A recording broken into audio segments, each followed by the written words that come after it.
You can confirm. Yeah, he's doing it. I can guarantee everyone. Everything about it was touched. He's not. This is not a bit. He's trying his best to really get on every piece of wood he can get his hands on, because we want a third game. Exactly. And Carsicus, even though they're not real, says Chronicler, they're real and they will come for you. Well, it's just our brains. This is a whole other conversation. What brains? That's actually a very good question. Another valid one. Particularly when it's you and me on the desk. So, game number 2. There won't be any Yoneing. I also think that, as many have highlighted, that first draft for HANWHA Live, very close to best in slot across the board for that team. You could nitpick a little bit, but realistically, I think that they were extremely happy that they got that, as the Talia is banned away. And we all know what that means. It's Azir first pick, so HANWHA Live says, no, not allowed. Kalista. Yep, Kalista is the no-brainer, but Poppy is open. I do think the Talia ban actually also makes the Kalista better. I feel like if you're playing as both Poppy and Talia, you don't get to play the game. We have seen the Kalista not be quite as consistent, because it is always picked early because it is so strong, which also means that teams can tailor their compositions to play into it. And this is there are a couple of schools of thought. We saw the Kalista Renata actually get dominated by the Caitlyn lane earlier on in the week. The other school of thought is to take away the Renata, and of course, Delight very good at that, and the Xin Zhao is now picked away from Ona in the same rotation. Yeah, to me, this is really a slam dunk. You're going to play into KERIA's Nico, most likely, which is a nightmare, but you pick away the Xin Zhao from Owner. You also get a guaranteed way to lock down the Kalista with the third auto on his Q, and I think Renata and Xin Zhao are crazy good together. Oh, this would be sick. That's so T1. Are they bringing it back? We talked about it is. With lane swaps being gone. We were talking about the possibility of these extremely bot lane focused lanes. And we'll see. Most likely this is going to be Kalista, AD Carry, and ASHE support. ASHE support, I think, does still make more sense with the Lethalia build coming a little bit back into vogue, but I don't think that that's what we're going to be seeing. The Mbessa is locked in here, and T1 will also most likely be able to protect Doran with some bans. The Renekton is a must ban, as Zeka... Is it just like a Zeka Power Pick World Tour? That was what we were looking at for a moment. The Jax instead now considered, and they will lock that one away as the answer to the Ambessa that was locked in here. Still theoretically a flex pick, as Faker could be playing it in the mid lane, but we haven't seen it nearly as much in mid more recently. There is, so what they do here is they guarantee that Zeus is a matchup he's comfortable with. There are also worlds where theoretically we know Jax is a good matchup into Xin Zhao, right? Maybe they want to try and deny it to Owner. Could be a secondary thought. Main thing is, Zeus is a great Jax. The matchup is solid enough. Not quite as impressive as something like a Renekton, but Jax obviously has a lot more longevity. As the Poppy ban still is really funny to see. Owner is obviously an amazing Poppy, but we have really only seen the champion consistently picked in support, which, who knows at this point, maybe it's Doran playing Kalista top and Faker's play. T1 kind of have a tendency to just throw all of us off, as Akali and maybe also a Sylas ban, because what HANWHA is going to do is they're going to pick an AD carry on 4, and they're going to give counter pick to Zeka. And I don't think that you ever want to be in a situation where Zeka gets counter pick on either Akali or on Sylas, because he has been known to be pretty good at those two champions, and he has also been known to play very, very well, really in the last year and a half, 2 years. As there is the AD carry ban, so Sylas does remain up, which leads me to believe that Faker's going to pick something that has a decent matchup into it. Yeah, not a whole lot of options. Of course, Talia is one of the premier choices. As Velios would be weird. It's not a champion. That's not real. We don't believe it until it is locked in.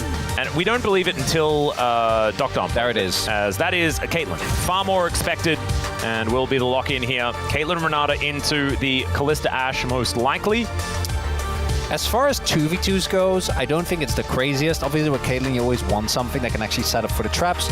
Renata doesn't quite do that, but it makes sense in the context of how this draft has shaken out. And I still think that with the Xin Zhao, we have a really strong 3v3 setup.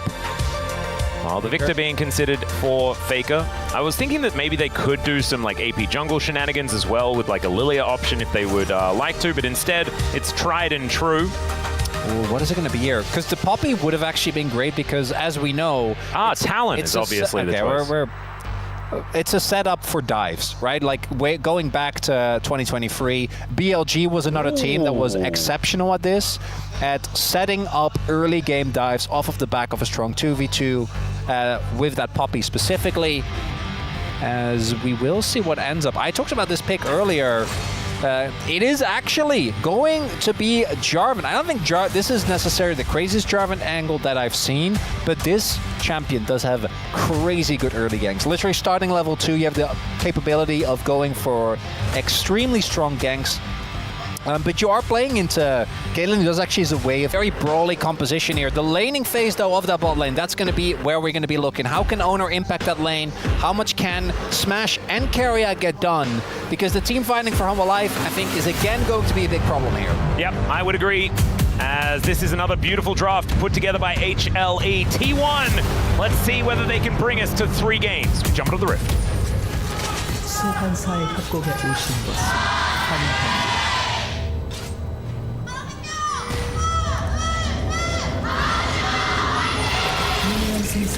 All right. It is a bit of an arcane matchup as well, which is very, very fun, given the Victor versus Caitlyn situation. And one very cool thing is that Owner is shouting out Cyanide, former Fnatic jungler, just because Smash played with Reckless for so long. You just love to see it. You love to see it. Is that your headcanon? That's my headcanon, and I don't care who knows it. You've also forgot about Mbessa. She's also an arcane character. Yeah, I know. But I mean, it feels like, you know, the Caitlyn versus Victor thing is it's the more enticing. Yeah. The Owner isn't. Yeah. So Renata and Mbessa are both also arcane. Well, I think Renata, isn't she like in the background? Well, because obviously the Cam Barons play a big role, but more. That's what I thought. Not quite as in your face. She was the one that was like sort of supporting cast like through a lot of it. I think so. Yeah. Yeah. Although you didn't watch like season 2 for like 400 years. Have you still not watched it? Still have not watched season 2. My God, there's a lot of other great anime that I got to get through.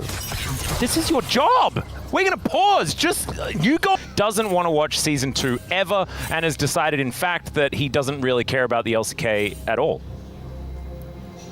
Care to explain yourself, or? I'm not going to reply to such. You're right here. You can defend yourself. No, such crazy slander. If I'm lying, you can say so. I will not dignify that with a response. And we all know what that means. We all know what that means. That means, Max, you are correct, and I don't want to get in trouble. Is that Love Actually? I feel like I can remember Colin Firth saying that in a movie. I just don't know which movie. Oh, I mean, that could have been so many. Maybe it was Bridget Jones's Diary instead. I think it might be Bridget Jones, yeah. I mean, they both have Hugh Grant and Colin Firth, so it's just hard to know. I feel like I should know that. Well, again, I guess I also should watch season 2 of Arcane, so. You know, Hugh Grant has actually one of my favorite like actor arcs, very similar to that of Harrison Ford, where the amount they care has just diminished with age, but the amount they also worry about it is equally as diminished, as we have a bit of a fight here towards the bottom side. Smash getting taken down to 50%, but thankfully he can communicate with the rest of his team about it without any hindrance. Well, it's important to express your emotions, you know, you can't just bottle them up. Exactly. As we do see... Like people that, you know, talk about whether or not they definitely don't want to watch season 2 of Arcane or not. Yeah, exactly. Yep. Both sums used here for Viper and Delight in return, so they did gain a favorable summoner trade. Azeka, as expected, is really suffering here. Faker also going for Grass, particularly in these range versus melee matchup. Gonna get a ton of value there. All right, it's been over a year since we've had a Jarvan game. That feels crazy. That does feel crazy. Huh. And it was Owner taking on Canyon that time around, as Zeka with Kingslayer able to get a bit of health back, but otherwise is in a bit of trouble. Going to be teleporting back early. And sort of talking about being in trouble. The last time we saw the Kalista, it was really shoved in quite aggressively by the Caitlyn, of course. The matchup was different. And this time, the Kalista with the Ashe is looking to be working out quite well. As Faker, this could be a problematic scenario, as Zeka is in a little bit of trouble, but never mind. Picks up the first blood. Top of the morning to you, says Peanut.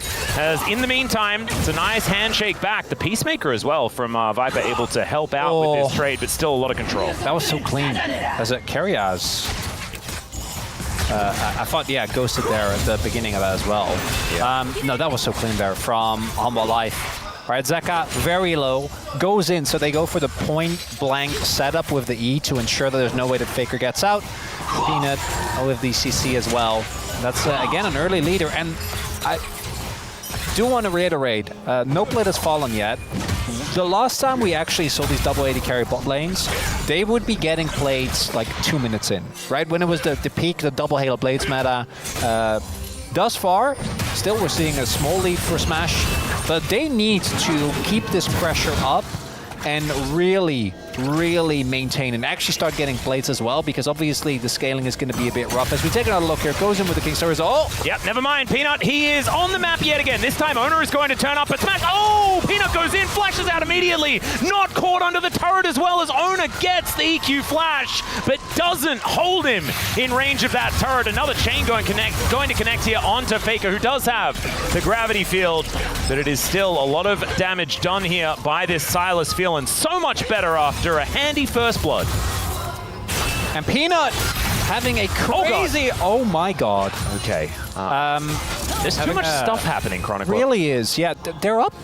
Oh, 1k gold. Yeah, Cannon getting denied here by Doran, as there's the flash with the counter-strike, as Zeus looking for more, but decides instead he is happy with that. However, Doran didn't even use his flash, so actually it's kind of okay. But it is a Cannon in advantage. It's flash for Cannon. Yeah. It's so worth. Yeah, 4 gold is the lead as well, am I right? Doran actually playing this really well. Good use of the sustain of Mbessa there. Jax this early on, not quite as threatening when it comes to the damage. Viper and the Light have now arrived and obviously are ahead of the play given how the early game played out. Just taking a look, the timing from Peanut here, just impeccable. Go in there, and even with the W not hitting, Smash still gets taken down, and Owner just a split second too late. If he can catch Peanut underneath the tower there, they get a counter kill. Might have been worth, but instead, the gold lead getting bigger and bigger. Nicely set up there as well by Viper and the Light. And this is the one risk you do run when you are running these continuously shoving lanes, is that you are susceptible to gank. Viper also early Dirk now. Do expects him to just go towards that very early Collector. Yep, Collector IE pretty good as far as that 2-item spike. And Delight and Peanut getting to work on these grubs. It looks like we're not going to have Owner actually go for anything here. There's another Counter-Strike, this time with Grandmaster's Might from Zeus, but this time doesn't have access to his flash. Try and back that one up, and Doran just dashes his way out, as Ambessa is wont to do. Oh, this gank is really important. But look at that. Zeka's there. They cut that. Man, they can't really go for it until they have confirmation that he's gone. There are a lot of bases that have been covered here by HLE, and of course, they did see Owner on Vision there at the same time. I'm pretty sure you're not going to come up, clear out the control ward. When becomes Lightning does not take down KERIA or hit him. As Doran once again going to get engaged on. Zeus looking for another angle, as Doran just constantly having to deal with this Jax being a nuisance. But he's actually just doing fine as far as farm is concerned. More fighting here in the mid lane. Chaos Storm's going to be traded. Good gravity well once again from Faker. Still, Zeka's going to be extremely happy with the trade. Silas is one of those champions where even if you lose the short-term trade, right, you have so much built-in sustain. Oh, public execution here onto Zeus as Doran's seeing whether he can get it done. Does have minions to contend with as well, and Zeus is just going to say thanks for that and go home. I think Zeus should have been dead there because he didn't actually have E. Yeah, but he clearly did not think so, and so did Doran's Peanut. Oh yeah, when becomes Lightning, KERIA in a bit of trouble, but not going to be dead just yet. Oh wow, KERIA with the restraint there, not actually going to use his flash, just uses the ghost to deny the third auto. But the damage is already done, right? Like, he is low. Peanut might be able to set up the classic Q there on the turret, and there it is. Yeah, looking for Smash here, and he's trying to dance his way out. Peanut's going to be dead, although the bailout is going to come in. It's just not going to do anything, so Smash is going to be able to lock that one down. Ace in the hole comes in from Viper, but isn't actually going to grab any kills, so a 1-for-1. That's a great trade. Yes, Peanut's camps are up. He's going to suffer a little bit for this, but you take Smash out of the game again. And these targeted ganks from Peanut, a really big difference. Owner was the only one that was actually able to match his opponent in game number 1, but this time around, Peanut really doing a number on every lane except top, and it's Zeus, so he is just kind of winning that one by himself. As we take a look here, hits the wind, becomes lightning, means that he easily gets the setup, and then again, the damage is already done because of that gank. KERIA is low, and yeah, he has his flash, but it doesn't matter. He doesn't really provide any value here. Smash, it's level 6, but it doesn't make a difference, and that's what we're talking about. The thing with Xin Zhao is you can just charge your Q on the turret, and then very easily get that setup. You do get the flash out of Viper here from Owner, which is nice. But nice isn't really going to cut it with how this early game has been playing out. Yep, you need to do a whole bunch more. Of course, mid-game fights are going to be something that T1 can rely on. They have the Fate's Call and things like this with Smash on his Kalista. Is the arrow going to get a flash out from Delight here as well towards his top side? And now that these level 6s have come in, maybe it's a time for T1 to fight back. The problem is HLE today just look like a completely different team to what we've seen from the last week and a half. Maybe the first-hand hangover has finally worn off. Yeah. You know, all those habits that were ingrained in them. They took an aspirin. They definitely did. Or maybe some hair of the dog. You never know. Okay, Doran once again going in, but Zeus is just going to bonk him. Does get the shield. And the flash forward. It's answered. But the answer echoes into nothingness as Zeus grabs the solo kill on the bottom side. That one's personal. Multiple plates falling as well. I'm pretty sure Zeus autoed a minion somewhere in that whole equation as well. Oh dear. Didn't even matter. Insult meeting injury. Yep, really did. And I do think, again, T1, this composition still has a good amount of team fighting power. Their engage is decent with the Ashe arrows, plus the fact that they have a Jarvan. But if they fall too far behind, they are just going to run into a giant meat grinder. As we take another look, so much damage to come through. There's the auto and the minion, and then the flash-empowered auto, and it's an auto attack. It can't flash that. Yep, and the fact that he just waits for the shield to wear off, and then immediately the flash does come in, it does mean that Doran probably had a bit of a heads up as to what was going to happen there. Not actually able to outplay it and flash early. Wanted to make sure that he wasn't just flashing away without any response. Oh, that would have been better. They're about to get 6 grubs out, Bliss. We know what the stats say about that. No. Are they going to buck the trend? Are they going to make it so that 6 grubs isn't an absolute detriment here in the LCK? Well, or worldwide, should I say? Well, they haven't given up a dragon, which normally is, you know, what I think makes that equation a little iffy. Yeah, it's the giving up of anything. That hasn't really transpired yet. No, I'm with you. Well, Doran now just going to try and answer here. They need to find a big outplay. They need to find a foothold back into this game because HANWHA Life is snowballing it very aggressively. Yeah, the Demacian jungler face-off is possibly going to This is the problem. If they don't dive, like, Owner can't do anything. The only reason that he was there, because if they do try to dive, he can counter-engage. But instead, he can't counter-gank because they just have a 6 grubs Caitlyn autoing the turret. Well, Doran can at least deal with this wave very, very quickly.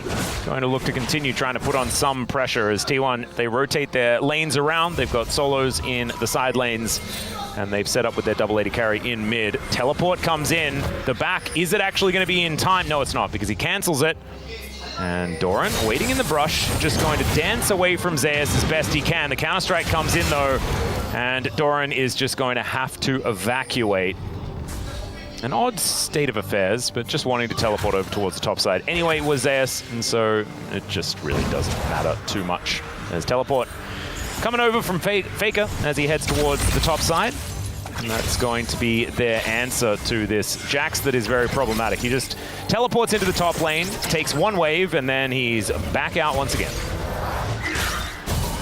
Now we have Zeka moving towards the top half. They really want to ensure that they keep this matchup because obviously Zeus is stomping Doran so far. Zeka also wants to keep laning into Faker. Rodovage is done now. There is the early collector that we were expecting here from the Viper. And for T1, I think two things need to happen. First, you need to actually get some of these summoners, because with the summoners up, I think the fight's going to be very hard to play out. I think a lot of what makes T1's comp so strong is that you have things like the Ashe arrow, you have the flag and drag, you have the ultimate from Jarvan as well that can lock up targets. You can layer on top of that. Oh dear. But if they have flash, getting that is a very nice, like, theoretical plan, but putting it in practice is yeah, can it's be a little bit harder. Eclipse is done here for Doran, so actually in that little moment did have a slight lead as far as item power, but Zeus is going to be very, very close to his Trinity Force.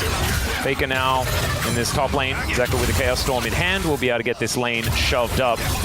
And T1, you can see, licking their wounds is what it kind of feels like at this stage of the game. And it's not what this comp wants to be doing right now. They want to be putting the pressure. It's so interesting because I think the bot lane doesn't scale, but the top half of the team scales insanely well, right? Like, Mbessa gets so much free stats from her ultimate. She's a late game powerhouse, although so is Jax. I feel like in that 1v1 is not the best. Oh dear. Speaking of 1v1s, Faker and Zeka at it once again as the arrow is going to sail by. In the meantime, another fight as Smash flashes over the wall. And the handshake onto Owner is going to get his flash as well. Peanut, he's over there, he's going in, and Owner is going out. That is the Peacemaker to lock him down. And a pick going over. A second one here for Viper is such a worry here for T1 fans. Yeah, that expression by Owner really says it all. One of the biggest advantages that T1 have in their matchups against Gen G in particular, we've seen them show this against HANWHA as well, is how crisp their early to mid games are. Oh, another flash from Zeus and another solo kill from this Jax. As hostile takeover to try and get Faker as Peanut. He goes in and the ace in the hole is going to clean up a killing spree for Viper. This time Peanut isn't even going to die as that volley not nearly enough damage, and HLE are just running over T1 today. Yeah, it's cooked. Barring a miracle, when T1 isn't winning early skirmishes, you know things are not on their best form. You know, players are normally so synced up, but right now, understandably, I think the Renata to me is the key piece to this. The fact that Peanut can play like a psychopath like that is because they have the bailout. Because there is the threat of the ultimate. This is unfortunately an exhibition of why Zeus is considered pretty good at the video game. And then here, Faker gets the stun, walks off the ultimate, and then still just gets hit by both Peanut and Viper because every lane is in a dire state. Well, life is just snowballing across the map, and our expectations were pretty high for this match here after the Giga banger that was T1 versus Gen G. And Atlas, I think that we are going to be denied an entertaining series because this game is like and the thing way is, more of a blowout. Yeah, we've also already had HLE versus Gen G. That was in like week 1. So it's also not great. Yeah, it wasn't. And now HLE have decided to wake up, and just in time, as we can see, as KERIA is likely in trouble. They need a turn.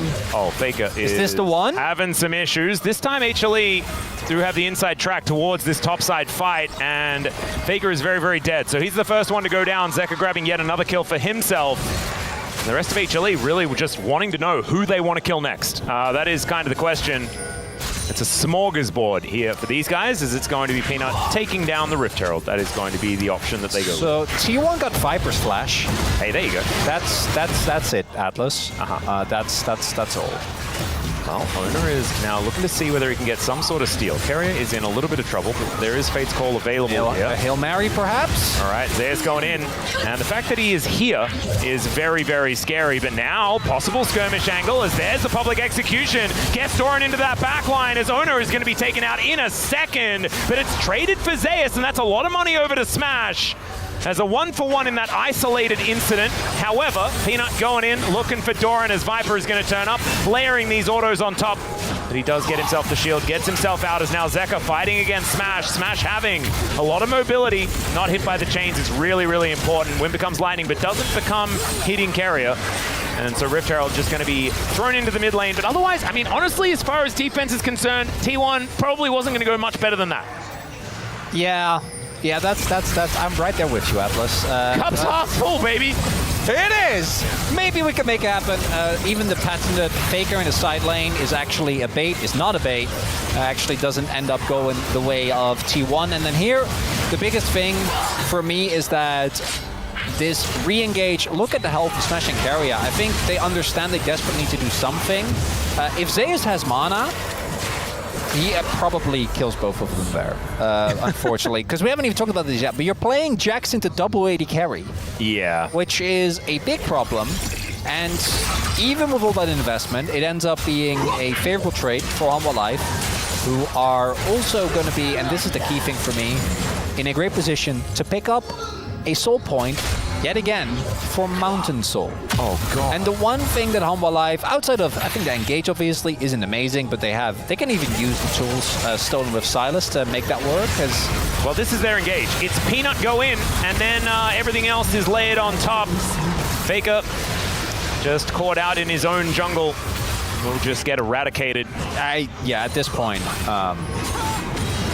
we're gonna need to see HANWHA Life have a big throw at an Otacon, at a Baron, because T1 is not in control. They haven't been in control of this game for a little while, to be fair, but you know, we always like to be a little bit safe over statements. Yep. I feel safe.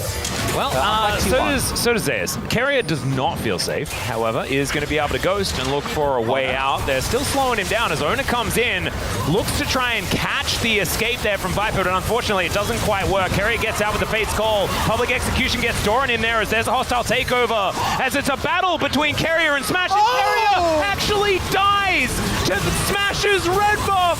Oh, it's a disaster. Zeus is going to suicide under the turret, largely looking like a celebration here, though, as in goes Peanut once again. Yeah, Smash not going to get another 1v1 with Zeka, as he is just allowed to live.